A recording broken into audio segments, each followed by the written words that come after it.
EU Council President Michel, G20 is critical to support the global economy. European Union (EU) Council President Charles Michel held a press conference ahead of the G20 Leaders Summit in New Delhi, India. Michel stressed that the G20 is critical to support the global economy, and said that they will address global issues such as climate change, food security, and the energy crisis at the summit. Michel said, "The G20 is critical to support the global economy. This summit, which represents the world's largest economies, offers an important opportunity to address global issues. The G20 should be determined to make the world a better place by addressing global issues such as climate change, food security, and the energy crisis." Michel stressed that the summit offers an opportunity to create an important roadmap on climate change, saying, "We need global action to keep global warming below 1.5 degrees Celsius." In a video shared on the club's social media account, this regard and create an important roadmap wearing a fight against climate change. Michel stressed that the G20 can play an important role in food security, saying, "Global food security is critical to global economic growth. The G20 must work together to ensure food security and solve problems such as rising food prices and supply shortages." Michel stressed that the G20 can act together to ensure global energy security, saying, "The G20 must work together to ensure global energy security and solve problems such as rising energy prices and instability in energy supply." Michel added that the G20 Leaders Summit will be held in New Delhi, India, on September 9 to 10.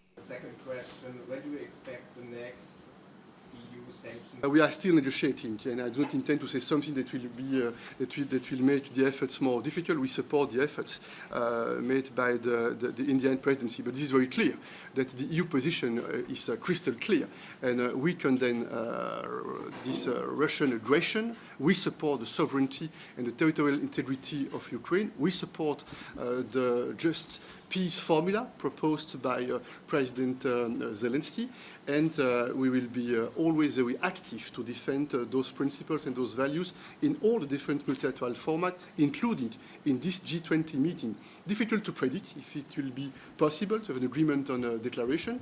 I'm just observing that last time when we had the last meeting of the G20, we succeeded and we had a common statement, we had a declaration, and I'm observing that for some countries it seems to be more difficult today to agree on a clear position condemning and also sanctioning Russia for this decision to launch this war against Ukraine.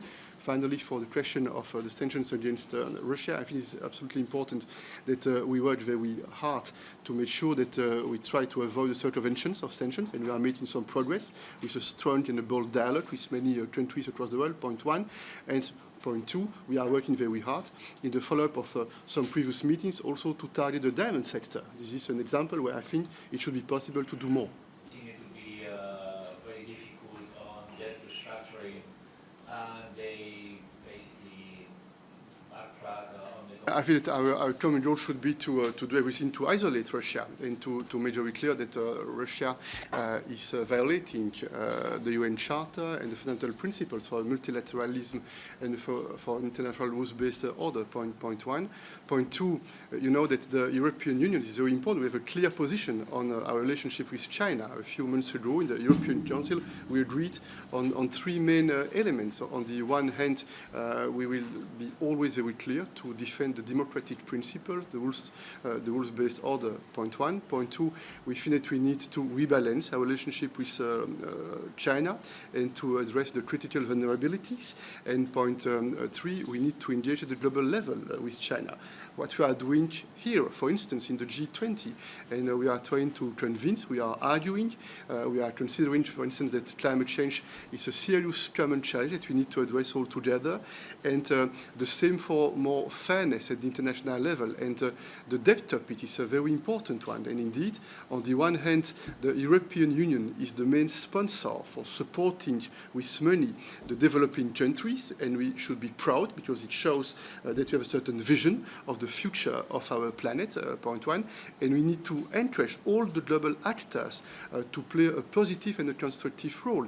And this common framework is a good tool, I think, to make some progress with countries which need our support. In recent months, there were some interesting progress made with some countries, Zambia, for instance, Ghana, and some others. We don't give up, and we think that we need to maintain more efforts to develop a common approach and to support the countries, especially the most vulnerable countries.